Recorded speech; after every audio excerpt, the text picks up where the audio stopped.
Lei 11.343, de 23 de agosto de 2006, institui o Sistema Nacional de Políticas Públicas sobre Drogas, SISNAD, prescreve medidas para a prevenção do uso indevido, atenção e reinserção social de usuários e dependentes de drogas, estabelece normas para a repressão à produção não autorizada e ao tráfico ilícito de drogas, define crimes e dá outras providências. Artigo 62.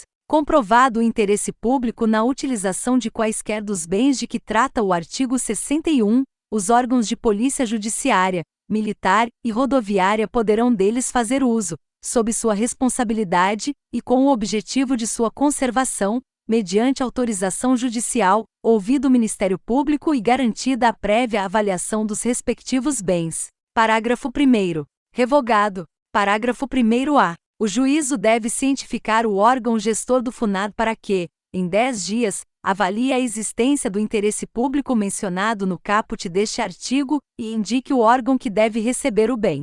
Parágrafo 1º-B. Tem prioridade, para os fins do parágrafo 1º-A deste artigo, os órgãos de segurança pública que participaram das ações de investigação ou repressão ao crime que deu causa à medida. Parágrafo 2º.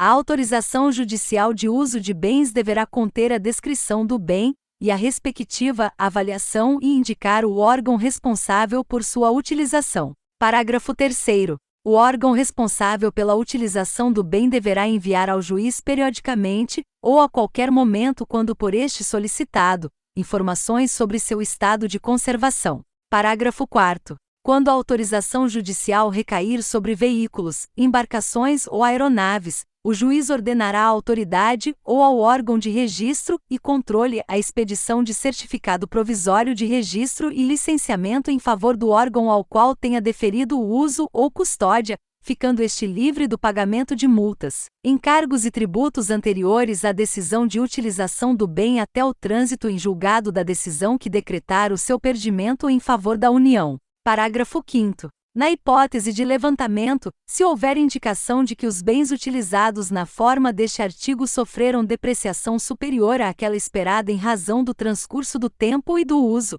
poderá o interessado requerer nova avaliação judicial. Parágrafo 6º.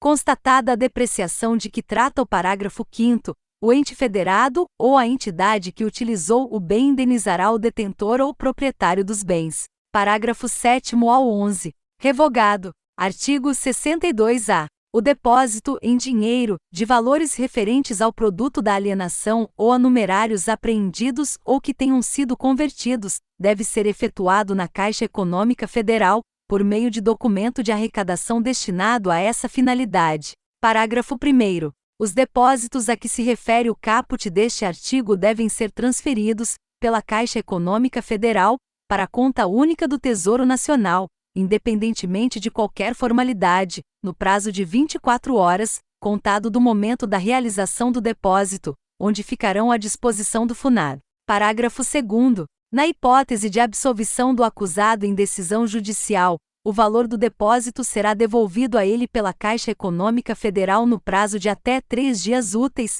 acrescido de juros, na forma estabelecida pelo parágrafo 4º do artigo 39 da Lei 9.250, de 26 de dezembro de 1995. Parágrafo 3º. Na hipótese de decretação do seu perdimento em favor da União, o valor do depósito será transformado em pagamento definitivo, respeitados os direitos de eventuais lesados e de terceiros de boa-fé. Parágrafo 4º. Os valores devolvidos pela Caixa Econômica Federal, por decisão judicial, devem ser efetuados como anulação de receita do FUNAD no exercício em que ocorrer a devolução. Parágrafo 5º. A Caixa Econômica Federal deve manter o controle dos valores depositados ou devolvidos. Artigo 63. Ao proferir a sentença, o juiz decidirá sobre: 1º, o perdimento do produto, bem, direito ou valor apreendido ou objeto de medidas assecuratórias.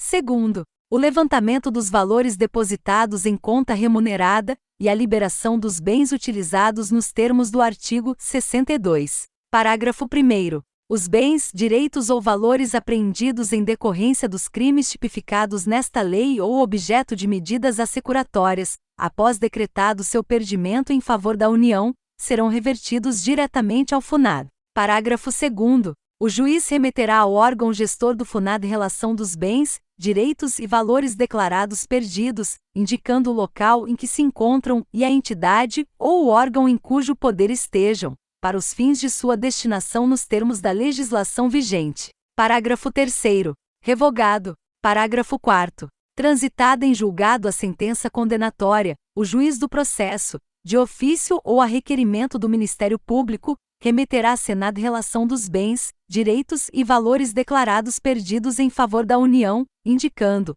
quanto aos bens, o local em que se encontram e a entidade ou o órgão em cujo poder estejam, para os fins de sua destinação nos termos da legislação vigente. Parágrafo 4º-A. Antes de encaminhar os bens ao órgão gestor do FUNAD, o juiz deve, primeiro, ordenar às secretarias de Fazenda e aos órgãos de registro e controle que efetuem as averbações necessárias, caso não tenham sido realizadas quando da apreensão. Segundo, determinar, no caso de imóveis, o registro de propriedade em favor da União no cartório de registro de imóveis competente, nos termos do caput e do parágrafo único do artigo 243 da Constituição Federal, afastada a responsabilidade de terceiros prevista no inciso 6º do caput do artigo 134 da Lei 5.172, de 25 de outubro de 1966, Código Tributário Nacional, bem como determinar à Secretaria de Coordenação e Governança do Patrimônio da União a incorporação e entrega do imóvel, tornando-o livre e desembaraçado de quaisquer ônus para sua destinação. Parágrafo 5º. Vetado. Parágrafo 6º. Na hipótese do inciso 2º do caput, decorridos 360 dias do trânsito em julgado e do conhecimento da sentença pelo interessado, os bens apreendidos, os que tenham sido objeto de medidas assecuratórias, ou os valores depositados que não forem reclamados serão revertidos ao FUNAD.